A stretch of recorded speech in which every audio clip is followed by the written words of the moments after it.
Hi everyone, Melanie Muenchinger here, illustrator for Gina K Designs. I'm going to be doing a few videos for you that are a little bit different from my creation videos where I'm showing the card start to finish and just share some of my top 10 favorite things, or it might not always be exactly 10, but I've gained a lot of experience in the last almost 14 years of stamping, whether that's through study, practice, or just simple trial and error. So I really want to share the things that I love about Gina K Designs and things that you really want in your toolbox, whether you are a new stamper, a seasoned stamper, or new to Gina K Designs products. So Gina K Designs, she actually manufactures her own cardstock and ink. Love these. I use the paper and ink exclusively for all my projects, so you will see that in my videos. Be sure to watch today till the very end because I'm doing a really special giveaway and I want you to have an opportunity to enter it. So coordination is a really important thing with your colors when you're making your card projects. I think a lot of people start off thinking that they want to save some money and they get value cardstock in a package at a hobby store and then find out they don't match each other, they don't coordinate with any inks, and you end up spending extra money because then you have to go back and get a little better product if you want a little better result. So it's really great to have these custom ink and colors together. So I'm going to share my top 10 favorite colors today, plus show you the entire spectrum of all the other colors in her line. Maybe you'll pick out some different ones, but you'll also get a really good idea of what they look like next to each other so you can see how bright or true that red is or how cool that blue is. So this is just what it looks like, a pack of powder blue and the ink. So I'm going to start and kind of go through the rainbow here with the reds. So my favorite reds, I put both of these on my top 10 list. This is the Red Hot and the Cherry Red, and I have this white background here so you can see what they look like. So this is like a nice fiery red, and this Cherry Red is just what it says. It's a nice blue. So I love both of these colors, use them all the time in my videos. Next, we have got a line up of oranges. Okay, so we've got the Sweet Mango, the Tomato Soup, and the Faded Brick.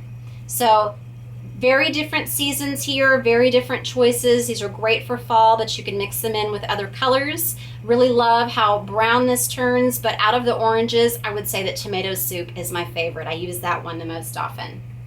Going to the yellows, we've got the Sweet Corn, the Wild Dandelion, the Lemon Drop, and then this is the Honey Mustard. I'm not really a yellow person, although I really do love a nice bright sunny yellow, so I would go with the Wild Dandelion. I also like being able to use a deeper yellow ink just because when you stamp off, if you're getting ink pads, I usually tend to recommend that you would buy a darker ink pad, and that way you can get several generations or several different shades of that ink pad as you stamp off. So for instance, a red can become a lighter and lighter red until you have a range of pinks. But I most often use the Wild Dandelion, and then next I would say the Sweet Corn.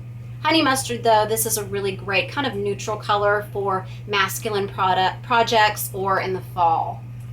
Going to be moving on to the greens. So we've got the largest range of greens of any of our colors just because there's so many in the world to choose from and so many that are going to work for your different projects. So we've got the dark sage, we've got the prickly pear, we've got the jelly bean green. I knew it was candy.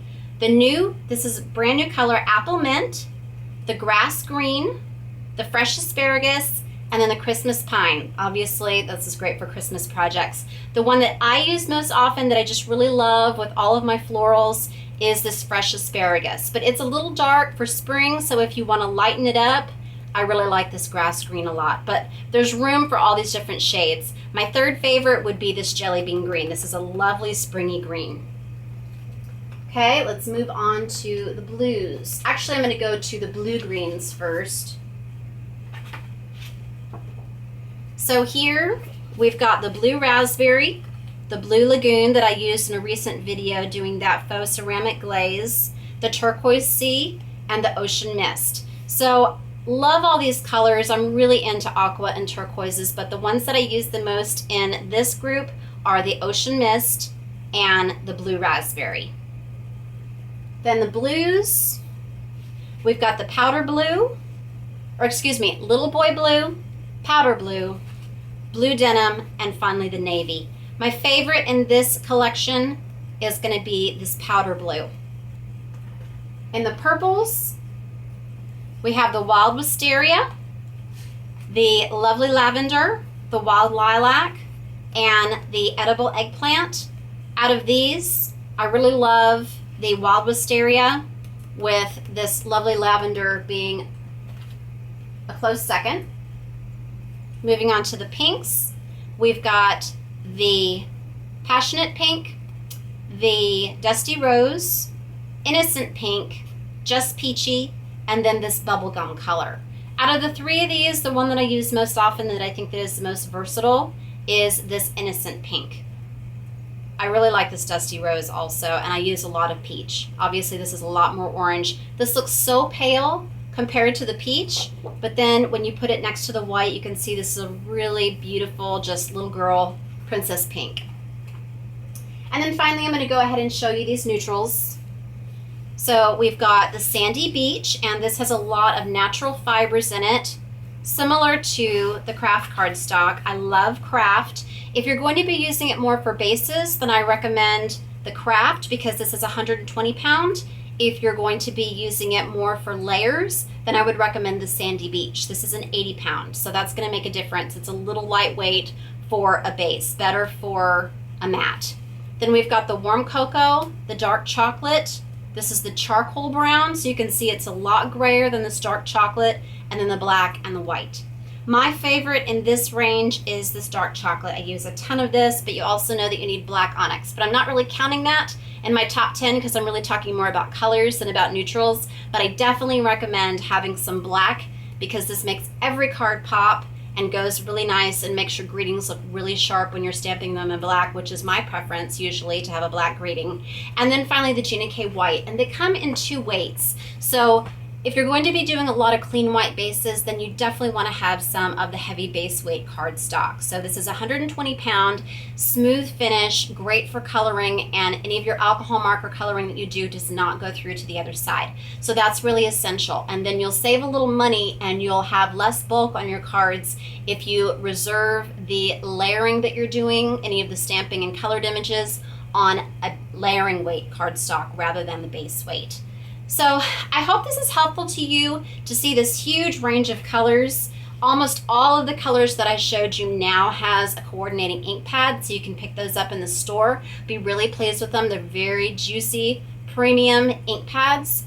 What I'm going to be doing today is, since I got out a sheet of every piece of cardstock, I'm going to be giving this collection away. So this is 40 sheets of Gina K cardstock. You cannot purchase all 40 colors at one time. You would have to get individual packs or buy them as a collection when you're getting the kits. So to get a chance to win this package of cardstock, leave a comment below with a way to contact me, or excuse me, for me to contact you if you are the winner. And if you will also like, become a subscriber, and share this post.